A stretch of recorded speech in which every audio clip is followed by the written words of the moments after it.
Hello everyone, स्वागत है आपका हमारे YouTube channel concept of chemistry में। देखो, पिछले लेक्चर में हम बात कर रहे थे एप्लीकेशन ऑफ इंडक्टिव इफेक्ट की, और आज ये लास्ट टॉपिक है इंडक्टिव इफेक्ट का, जिसमें हम बात करेंगे इसकी काफ़ी इंपॉर्टेंट टॉपिक जो है बेसिसिटी ऑफ एमाइंस। ये जो टॉपिक है ना, बेसिसिटी ऑफ एमाइन, ये काफ़ी इंपॉर्टेंट है। आप नीट के पेपर देख लो प्रीवियस ईयर के, चाहे आप IIT जेई के पेपर देख लो, तो बेसिसिटी ऑफ एमाइन से क्वेश्चन पूछे जाते हैं। ठीक है, बेसिसिटी ऑफ एमाइन काफ़ी इंपॉर्टेंट टॉपिक है जिससे क्वेश्चन पूछे जाते हैं। ऐसा क्यों है?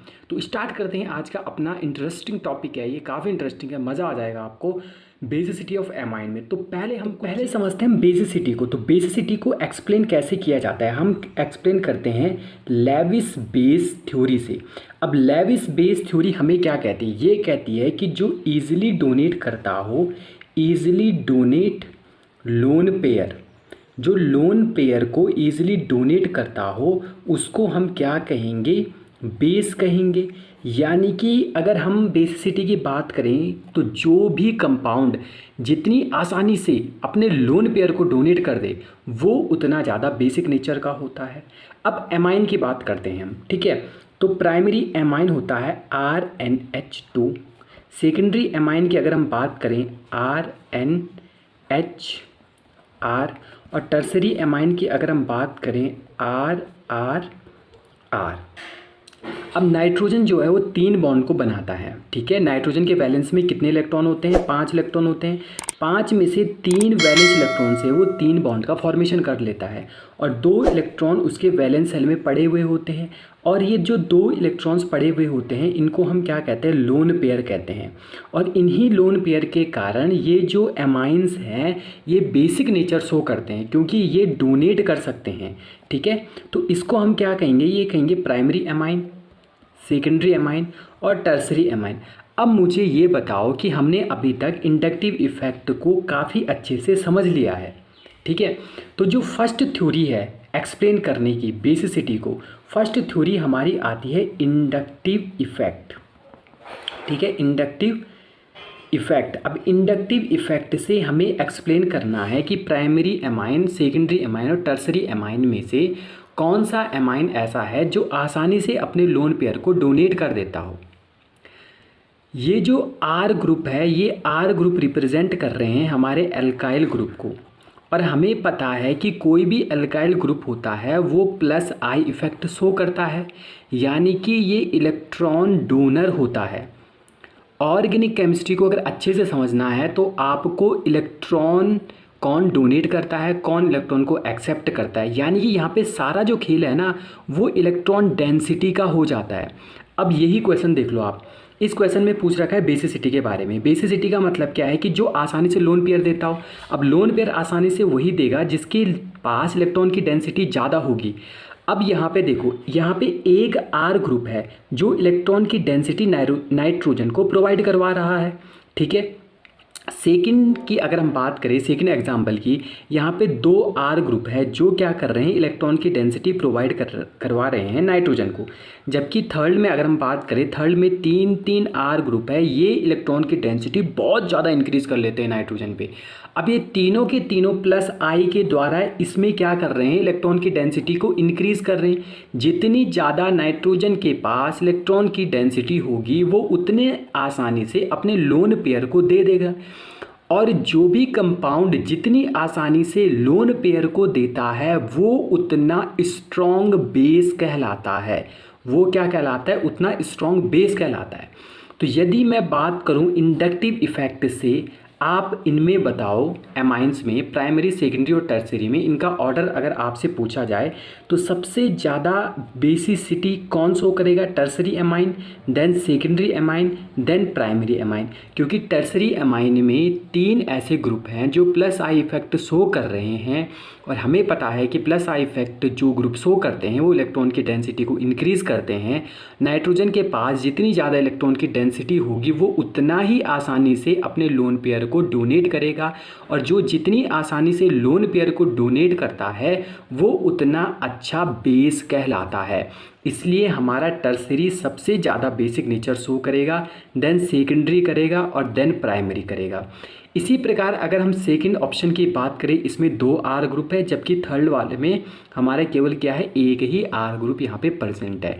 तो जितने कम R ग्रुप होंगे उतना कम इलेक्ट्रॉन की डेंसिटी देगा, जितनी कम इलेक्ट्रॉन की डेंसिटी होगी उतना डिफिकल्ट होगा नाइट्रोजन को अपने लोन पेयर को डोनेट करना, क्योंकि इलेक्ट्रॉन की डेंसिटी क्या है, कम है। तो इसलिए प्राइमरी जो एमाइन है, इंडक्टिव इफेक्ट के अकॉर्डिंग प्राइमरी एमाइन सबसे लास्ट में आएगा, यानी कि सबसे लीस्ट बेसिक नेचर का होगा। तो ये तो बात थी इंडक्टिव इफेक्ट की, तो इंडक्टिव इफेक्ट के अकॉर्डिंग ये है, तो ये आप अच्छे तरीके से समझ लो, ठीक है। इसका ऑर्डर क्या है, टर्सरी, सेकेंडरी एंड प्राइमरी, किसका, इंडक्टिव इफेक्ट का। अब ये एप्लीकेबल होता है गैस फेज में, एंड गैस फेज के साथ साथ ये एप्लीकेबल होता है लिक्विड फेज में, ठीक है, गैस एंड लिक्विड फेज में। अगर आपको पूछा जाए गैसियस फेज में बताओ एमाइन की बेसिसिटी का ऑर्डर क्या होगा, तो गैसियस फेज में क्या होगा, tertiary, secondary and primary.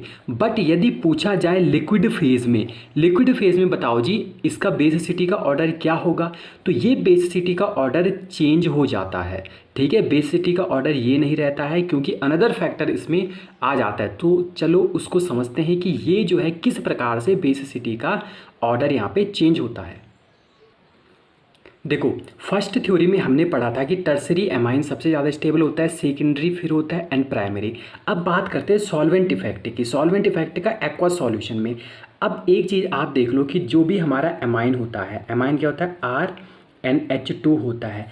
Aqueous phase का मतलब ये है कि यदि मेरा सॉल्वेंट है वाटर H2O, तो वाटर जो है H प्लस OH माइनस की फॉर्म में रहता है, ठीक है, H plus and OH minus की फॉर्म में रहता है। अब नाइट्रोजन के पास लोन पेयर है, H प्लस को क्या चाहिए, इसको लोन पेयर चाहिए, जिससे कि ये क्या हो जाएगा, स्टेबल हो जाएगा। और हमारा जो ये एमाइन होता है ये बेसिक नेचर का होता है। तो जैसे ही एमाइन को वाटर में डिसॉल्व करते हैं और वाटर में H प्लस प्रेजेंट होता है, एमाइन H प्लस के साथ रिएक्ट कर जाता है, ठीक है, और रिएक्ट करके ये बना लेता है RnH3 पॉजिटिव, यानी कि एक कैटायन का फॉर्मेशन यहाँ पे हो जाता है, ठीक है, कैटायन का फॉर्मेशन हो जाता है। और पिछले लेक्चर में भी हमने बात की थी कि जितना स्टेबल हमारा कैटायन होगा ना, जितना स्टेबल हमारा कैटायन होगा उतना ही स्टेबल हमारा क्या होगा, एमाइन होगा, या उतना ही स्टेबल हमारा बेस होगा, ठीक है। अब यदि हम बात करते हैं प्राइमरी एमाइन का, कैटायन इस प्रकार से बनेगा, तो ये आ गया हमारा प्राइमरी का। यदि मैं सेकेंडरी का बनाऊं तो सेकेंडरी का कैसा बनेगा, RnRH और एक H और आ जाएगा नाइट्रोजन के पास पॉजिटिव, तो ये आ गया हमारा सेकेंडरी एमाइन।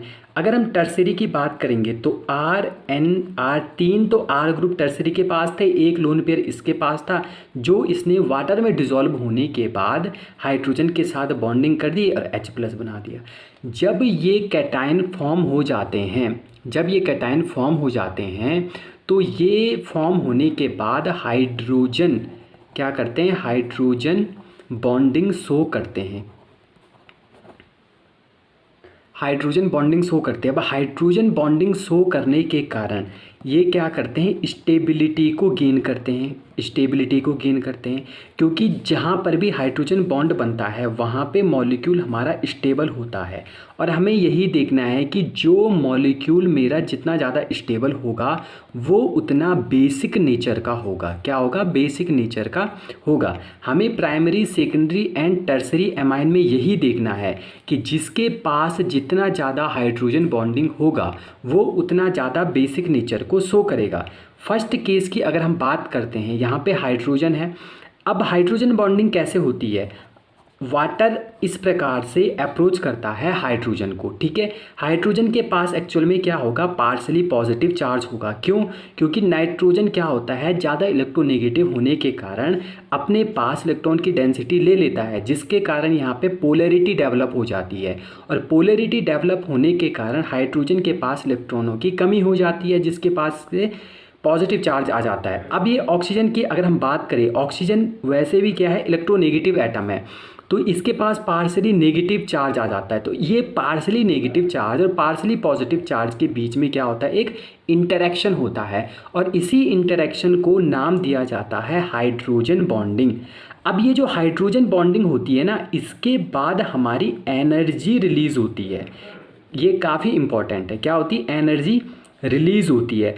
और एनर्जी रिलीज़ होने का मतलब क्या है, यहाँ पे हमारे मॉलिक्यूल क्या होगा, स्टेबल होगा, क्योंकि जो एनर्जी होती है, energy is inversely proportional to the stability. तो जितना ज़्यादा हाइड्रोजन बॉन्डिंग का इंटरेक्शन होगा उतनी ज़्यादा हमारी एनर्जी क्या होगी, रिलीज़ होगी, और जितनी ज़्यादा एनर्जी रिलीज़ होगी मॉलिक्यूल उतना ज़्यादा स्टेबल बनेगा। तो इन तीनों में चेक करना है कि किस में सबसे ज़्यादा हाइड्रोजन बॉन्डिंग का फॉर्मेशन होता है। अगर हम प्राइमरी की बात करें तो प्राइमरी के पास 3 हाइड्रोजन एटम अटैच्ड हैं, तो तीनों के तीनों हाइड्रोजन एटम हाइड्रोजन बॉन्डिंग का फॉर्मेशन कर सकते हैं, और ये करते हैं। तो प्राइमरी के केस में 3 हाइड्रोजन बॉन्डिंग होती है। प्राइमरी के केस में कितनी होती है, 3 हाइड्रोजन बॉन्डिंग होती है, काफ़ी इंपॉर्टेंट है। अगर हम सेकेंडरी की बात करेंगे, सेकेंडरी के पास ओनली 2 हाइड्रोजन एटम प्रेजेंट होते हैं, यानी कि यहाँ पे 2 हाइड्रोजन बॉन्डिंग होगी। कितनी होगी, 2 हाइड्रोजन बॉन्डिंग होगी। और अगर टर्सरी की बात करें तो टर्सरी में ओनली 1 हाइड्रोजन एटम प्रेजेंट होता है, तो यहाँ पे ओनली 1 हाइड्रोजन बॉन्डिंग होगी। ठीक है, तो यदि हम हाइड्रोजन बॉन्डिंग का ऑर्डर लिखते हैं तो प्राइमरी में सबसे ज़्यादा हाइड्रोजन बॉन्डिंग होगी, देन सेकेंडरी में सबसे ज़्यादा हाइड्रोजन बॉन्डिंग होगी, देन टर्सरी में सबसे ज़्यादा हाइड्रोजन बॉन्डिंग होगी। तो ये जो ऑर्डर लिखा हुआ है, ये लिखा हुआ है हाइड्रोजन बॉन्डिंग का। ठीक है, एमाइन में हाइड्रोजन बॉन्डिंग है सबसे ज़्यादा किसमें होगी, प्राइमरी में, फिर होगी हमारी सेकेंडरी में, फिर होगी हमारी टर्सरी में। इसमें कितनी हाइड्रोजन बॉन्डिंग होती है, 3, इसमें होती है 2, इसमें होती है 1 हाइड्रोजन बॉन्डिंग। अब जिसमें जितनी ज़्यादा हाइड्रोजन बॉन्डिंग होगी वो उतना स्टेबल होगा, और जो जितना स्टेबल कार्बोकैटायन बनाएगा वो उतना अच्छा बेसिक नेचर का होगा। अब ऐसा क्यों होता है, देखो ये हमारा क्या है, रिएक्टेंट है। ठीक है, ये प्राइमरी एमाइन का हम एग्जांपल ले रहे हैं, ये हमारा रिएक्टेंट है, इसने H+ के साथ रिएक्शन की और हमारा ये कैटायन बनाया। लेकिन इसने ये कैटायन बनाया क्यों, देखो कोई भी रिएक्टेंट प्रोडक्ट में कन्वर्ट तभी होता है जब वो प्रोडक्ट में स्टेबिलिटी को गेन करेगा। अगर वो प्रोडक्ट में स्टेबिलिटी को गेन नहीं कर रहा है तो वो रिएक्शन करेगा ही नहीं। और यहाँ पे प्राइमरी एमाइन H+ के साथ रिएक्शन इसीलिए कर रहा है क्योंकि ये यहाँ पे स्टेबिलिटी गेन कर रहा है, और स्टेबिलिटी हाइड्रोजन बॉन्डिंग के थ्रू इसको मिल रही है। अब प्राइमरी एमाइन सबसे ज़्यादा स्टेबिलिटी गेन कर रहा है, तो ये सबसे पहले अपना लोन पेयर क्या दे देगा, H+ आयन को दे देगा, और जो जितना आसानी से H+ आयन को लोन पेयर देगा वो उतना ज़्यादा बेसिक नेचर का होगा। और यही कारण है कि अगर हम इनकी बेसिसिटी का ऑर्डर देखते हैं तो इनका बेसिसिटी का ऑर्डर आता है प्राइमरी का सबसे ज़्यादा, फिर सेकेंडरी का आता है, और फिर किसका आता है, टर्सरी एमाइन का। एक चीज़ तो आपको यहाँ पे दिख गई होगी कि जब हम बात कर रहे थे इंडक्टिव इफेक्ट की तो ऑर्डर था टर्सरी, सेकेंडरी एंड प्राइमरी, लेकिन जब बात कर रहे हैं हम किसकी, सॉल्वेंट इफेक्ट की, तो ऑर्डर जस्ट उल्टा आ रहा है। ठीक है, तो अभी तो हमने केवल 2 ही इफेक्ट की बात की, यहाँ पे एक तीसरा इफेक्ट भी है, और वो तीसरा इफेक्ट क्या है उसको हम देखते हैं।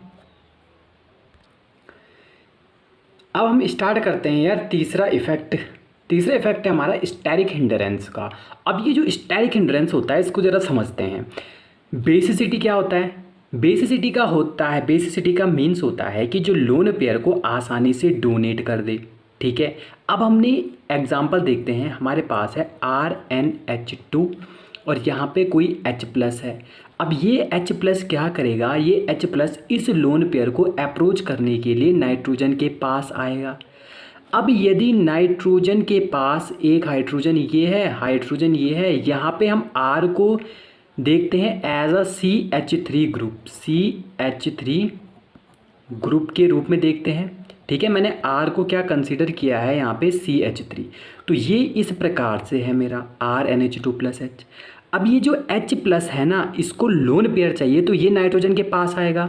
तो नाइट्रोजन के पास जब आएगा तो यहाँ पे हाइड्रोजन है, स्मॉल ग्रुप है, यहाँ पे भी हाइड्रोजन स्मॉल ग्रुप है। ये जो है CH3 ये भी क्या है, यहाँ पे स्मॉल ग्रुप है, यहाँ पे हाइड्रोजन जो है स्मॉल है। तो ये हाइड्रोजन इसके पास आसानी से आ सकता है, ठीक है। तो आसानी से आ सकता है यानी कि ये आसानी से अपने लोन पेयर इसको दे सकता है, ठीक है। तो ये तो बात थी प्राइमरी की, ये किसकी बात थी, प्राइमरी की। अब मैं ये क्यों समझा रहा हूँ आपको, स्टेरिक हिंड्रेंस का मतलब क्या होता है। देखो नाइट्रोजन है, उसके पास लोन पेयर है।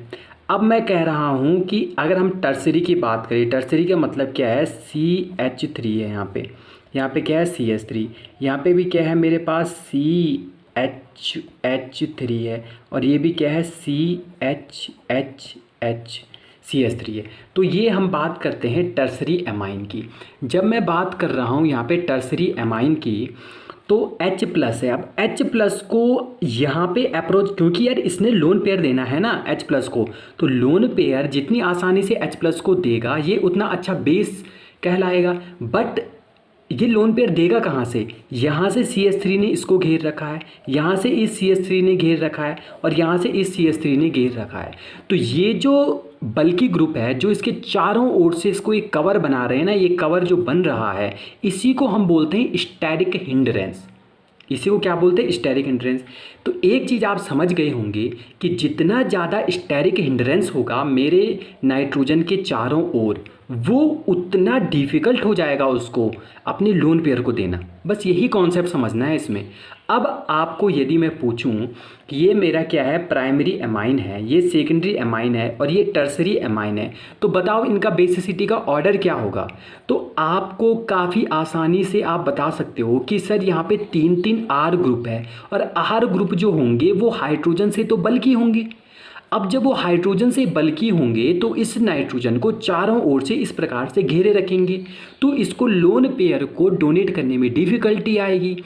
और जिस भी एटम को लोन पेयर देने में जितनी ज़्यादा डिफ़िकल्टी होगी वो उतना कम बेसिक नेचर को शो करेगा। बस यही फंडा है इसमें। तो यहाँ पे ऑर्डर क्या हो जाएगा, यहाँ पे ऑर्डर हो जाएगा टर्सरी, फिर हो जाएगा सेकेंडरी, फिर हो जाएगा प्राइमरी, ठीक है। ये ऑर्डर किसका है, ये ऑर्डर है हमारा स्टेरिक हिंड्रेंस का। और जितनी ज़्यादा स्टेरिक हिंड्रेंस होगी उतना कम बेसिक नेचर शो करेगा। तो अगर मैं बात करूं बेसिसिटी की, तो बेसिसिटी सबसे ज़्यादा किसकी होगी, प्राइमरी की होगी, फिर किसकी होगी, सेकेंडरी की होगी, फिर टर्सरी की होगी। अब प्राइमरी की बेसिसिटी सबसे ज़्यादा क्यों है, क्योंकि इसके पास केवल एक ही R ग्रुप है जो बल्कि है, बाकी दो तो हाइड्रोजन है ना। अब जब दो हाइड्रोजन है, स्मॉल ग्रुप है, तो H प्लस हो, H प्लस में केवल एक एग्जाम्पल के तौर पर ले रहा हूँ, कोई भी ऐसा एसिड यहाँ पे हो सकता है या कोई भी इलेक्ट्रोफाइल हो सकता है जिसको लोन पेयर की रिक्वायरमेंट हो सकती है। तो इसको अप्रोच कर पाना सेकेंडरी और टर्सरी के कंपैरिजन में आसानी होगी, क्योंकि यहाँ पे एक ही बल्कि ग्रुप है। जबकि अगर आप यहाँ पे देख रहे हो यहाँ पे कितनी स्टेरिक क्राउडिंग है, तो ये स्टेरिक क्राउडिंग होने के कारण ये जो टर्सरी एमाइन है ना, ये सबसे कम बेसिक नेचर शो करता है। अब हमारे पास 3 इफ़ेक्ट आ गए, और तीनों इफ़ेक्टों के अलग अलग क्या आ गए, ऑर्डर आ गए एमाइंस के। तो इनका कंक्लूज़न कैसे निकलेगा यार, कैसे हम बताएंगे।